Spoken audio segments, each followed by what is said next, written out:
kind of hot. Now you found me in the back of my car again with the, my cool hat here. I am at soccer. It's soccer season. I've got soccer season drive around syndrome. So this is where I am right now. It's been a real busy period of life, but I'm thinking about December. I'm thinking about the astrology of December and what I can do to share some information with you over this period that will be meaningful, interesting.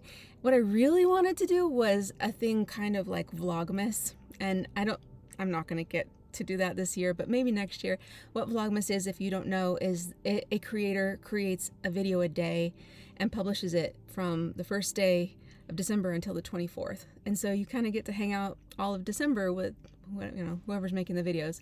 I had one creator that I followed that she did Vlogmas, and I would just turn it on when I was cooking, or it's just kind of fun to be with somebody every day online. And a lot of us, need a community and need somebody to hang out with in December. But anyway, I cannot do that this year, unfortunately. So I thought, maybe I can do something else that's interesting.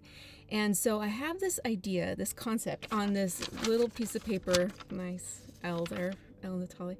It's basically a whole analogy of what we can do with the 7 traditional planets using the Wizard of Oz. So I thought maybe that was something fun we can do to learn a little bit more about each of the planets, and I have correlated them to the different characters, the different elements, the archetypes that are reminiscent of the planets as well. So I can give you a little overview, and then in each video that we do from here on out, I hope that I can finish throughout December, is going to go a little more into detail.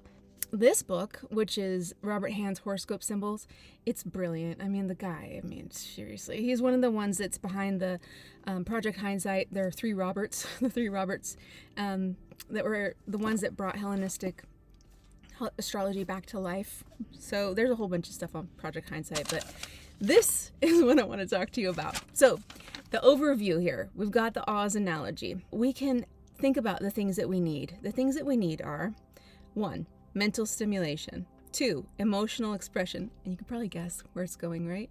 3, active drive or courage. Number 4, loyalty.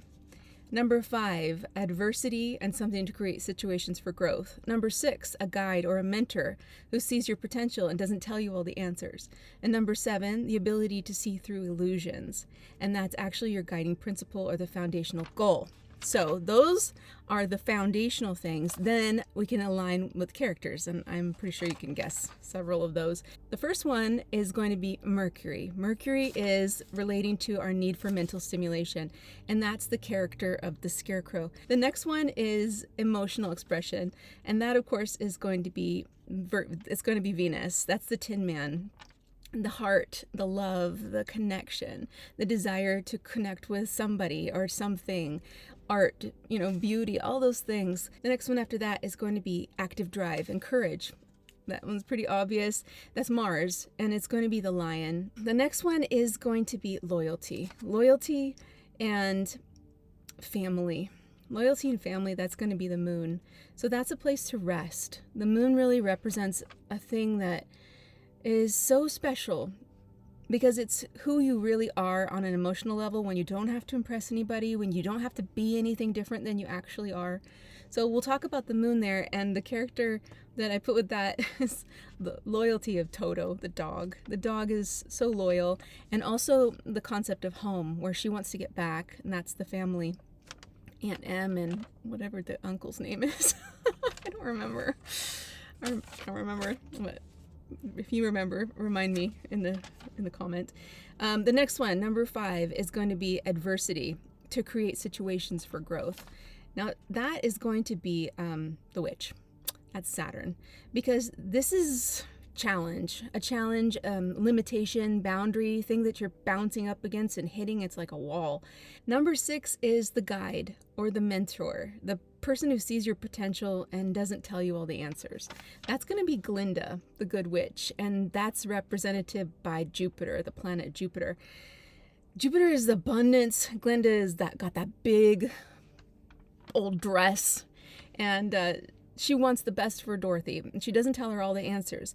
Okay, number 7 is the ability to see through the illusions. That's the guiding principle or a foundational goal. Yeah, we got one more character left, and it's the great and powerful Oz. I am the great and powerful Wizard of Oz. That's hanging out behind the curtain. But also, the power that this character has is in his authenticity. Like when he decides to come out from behind the illusion, and that he's not real. That's the fear of not being real, not being seen as you are, that he's in the shadows. It is shadowy. But the truth is that he has a lot of power that he could have used that whole time, because he created this persona that created the Wizard of Oz. I mean, everybody thought he was pretty amazing. And he could have been, if he had just been himself and not been worried about his what's the word I'm thinking about? Not be worried about his perceived deficiencies, whatever. The things he didn't think were good enough to be a great and powerful wizard. Then he could have just been great the whole time, So my theory is a complete person. We all have all these planets rolling around in our charts, making all these connections and different signs, and that's what makes us unique. It makes us individuals. Maybe you're wondering where Dorothy is in the story. Well, you've probably figured it out, but Dorothy is you. Whether you're a man or a woman or whatever. Dorothy is that main character. It's the hero's journey character. This is also analogous of what she has to do for herself. She has to learn how to think for herself. That's Scarecrow. She has to accept those feelings. That's Tin Man. She has to be brave. Lion. She has to love others. That's Toto and the family. She has to use battles and struggles to propel her growth. That's having an antagonist. And she has to have faith in herself. That's the Glinda. That's the good witch that's inside of her, that she did know the story. She knew the ending the whole time. She just needed to learn it the hard way.